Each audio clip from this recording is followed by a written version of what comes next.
হচ্ছে চিংড়ি মাছের পাতুরি।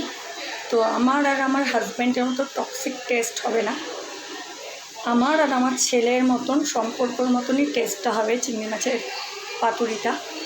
তো চিংড়ি মাছের পাতুরিটা আমি ম্যারিনেট করতে নিয়েছি সর্ষে, পোস্ত, নারকেলের দুধ, আর তোমার কাঁচা লঙ্কা, আর তোমার নুন, হলুদ, সর্ষের তেল, এইগুলো দিয়ে ম্যারিনেট করা হয়ে গেছে। এবার আমি হোপফুলি তোমরা দেখতে পাচ্ছ, এই জায়গাটা একটু অন্ধকার।